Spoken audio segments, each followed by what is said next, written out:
ശുഭദിനം ശുഭദിനം കാലിനുദീപമായിടും പാതയ്ക്കു പ്രകാശമായിടും തിരുവചനം സത്യവചനം.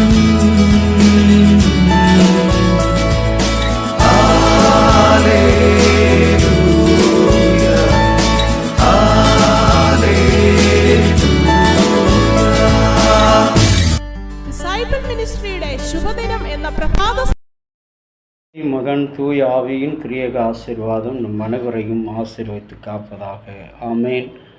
இந்த நாளின் காலை நேர சிந்தனைக்காக யோசுவா 23 முதல் 3வது வசனம். உங்கள் கடவுளாகிய கர்த்தர் உங்களுக்கு முன்பாக இந்த சகல ஜாதிகளுக்கு செய்த எல்லாவற்றையும் நீங்கள் கண்டீர்கள். உங்கள் யுத்தம் பண்ணினவர்கள் உங்கள் கடவுளாகிய கர்த்தரை பாருங்கள். யோர்தான் முதல் மேற்கே பெருகியுள்ள சமுத்திரம் மட்டும் நிர்மூலமாக்கினவர்களுக்கும் மீதியானவர்களுக்கும் சகல ஜாதியின் தேசத்தை சீட்டு போட்டு கோத்திரத்துக்கும்படியே சுதந்திரமாக பங்கிட்டு கொடுத்தேன்.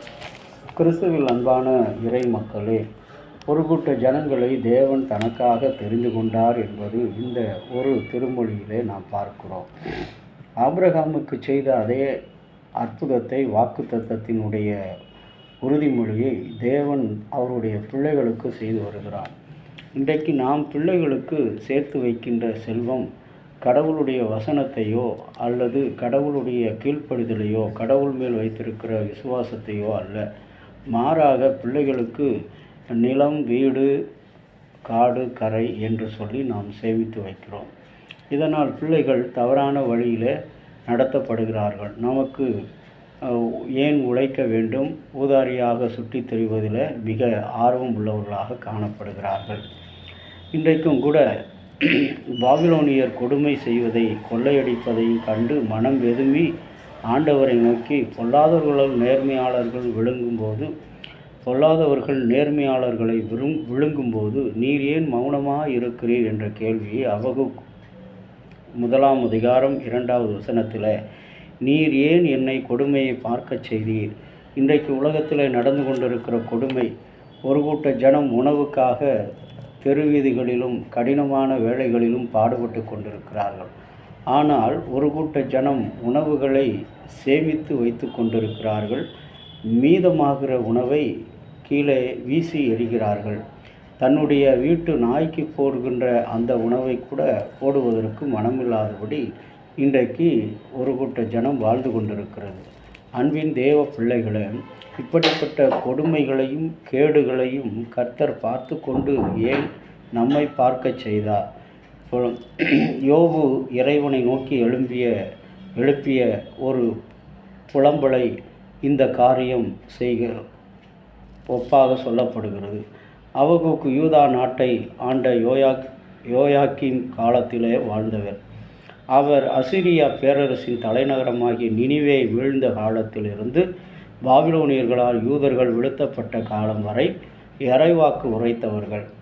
சமுதாயத்தில் நேர்மையற்றவர்கள் செல்வ செழிப்பில் வளருவதையும் நேர்மையாளர்கள் நீதிக்காக துன்பப்படுவதை பார்க்கும்போது ஆண்டவர் ஏன் என்னை இவற்றை அனுமதிக்கிறார் என்ற கேள்வி இன்றைக்கு எழும்புகிறது.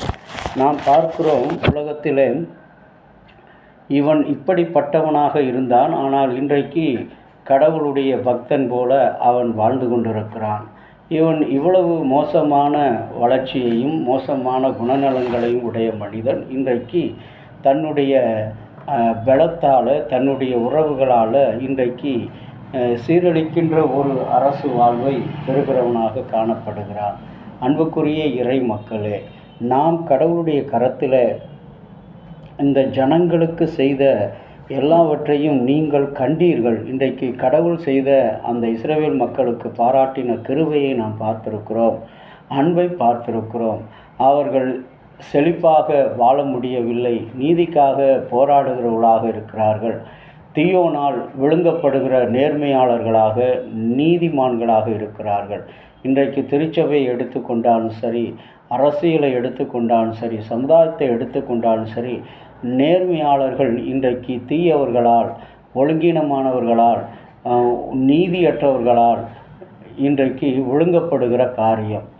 தீயவர்களுடைய சொல்லும் செயலும் இன்றைக்கு எல்லா இடங்களிலும் ஓங்கி கொண்டிருக்கிறது, வளர்ந்து கொண்டிருக்கு. ஆனால் நீதிமான்களாக இருக்கிற மக்களுடைய குரலும் தேவைகளும் நீதியும் இன்றைக்கு அமிழ்த்தி தண்ணியிலே மூழ்கி அடிக்கப்படுகிறார்கள். இன்றைக்கு அப்படிப்பட்ட நிலையில் கர்த்தர் இன்றைக்கு உங்களையும் என்னையும் இந்த உலக உணவு பாதுகாப்பு நாள் என்று சொல்லி இன்றைக்கு கொண்டாடப்படுகிற இந்த அக்டோபர் 6ஆம் தேதி, இந்த உணவு பாதுகாப்பு என்பது எத்தனை மக்கள் இன்றைக்கு உணவில்லாமல் இருந்து கொண்டிருக்கிறார்கள். அவர்களுக்கு என்னால் ஒரு கிறிஸ்தவனாக, ஒரு விசுவாசியாக நான் என்ன செய்து கொண்டிருக்கிறேன்? ஒரு திருச்சபை தலைவனாக, திருச்சபை விசுவாசியாக இருக்கிற நான் என்ன செய்து கொண்டிருக்கிறேன்? மற்ற சுயாதீன திருச்சபைகள் போல அவர்கள் வாங்குகிற அனைத்து உதவிகளையும், அனைத்து காணிக்கைகளையும், அனைத்து வெகுமதிகளையும் தனக்காகவும் தன்னுடைய பிள்ளைகளுக்காகவும் தன்னுடைய பெயருக்கு சேர்த்து வைக்கின்ற இந்த உலகத்தில் இன்றைக்கு ஏழைகளையும் எளியவர்களையும் நினைத்து இந்த மெயின் லைன் சர்ச் என்று சொல்லப்படுகிற இந்த புராட்டஸ்டன்ட் திருச்சபை ஏழைகளுக்காக உணவையும், ஏழைகளுடைய வாழ்வு வசதி அடைய அவர்களுக்காக நல்ல பல திட்டங்களையும் செய்து வருகிற இந்த திருச்சபையில் நடைபெறுகிற இந்த ஊழியங்கள் சிறப்புடன் நடைபெற வேண்டும். நேர்மையாளர்கள் நீதி என்றென்றும் நிலைக்க வேண்டும். இன்றைக்கு ஒழுங்கீனமானவர்களுடைய அந்த செயல்கள் விட்டு அழிய வேண்டும். அவர்கள் கீழே தள்ளப்பட வேண்டும். தீர்க்கதரிசி சொன்னது போல பலவான்களை ஆசனத்திலிருந்து தள்ளி மரியாளின் துதிப்பாடல்களை பாடுவதைப் போல எளியவர்களை சிங்காசனத்தில் அமர வைத்தார். இன்றைக்கு உணவுக்காக நாம் பாடுபடுகிற விவசாய மக்களை நாம் நினைவுகூறுவோம். அப்படிப்பட்ட சிந்தையோடு இந்த நாளை ஒப்புக் கொடுப்போம். கடவுளை நோக்கி ஜெபம் செய்வோம். எல்லாம் வல்ல கடவுளே, எங்கள் அன்பு நிறைந்த தகப்பனே, இந்த புதிய நாளுக்காக நன்றி. இந்த நாளிலும் உலக உணவு பாதுகாப்பு நாள் என்று சொல்லப்படுகிற இந்த நாளில் நாங்கள் அநேக நேரங்களில் கடவுளுக்கு பிரியமில்லாத காரியங்களை செய்து வந்தோம்.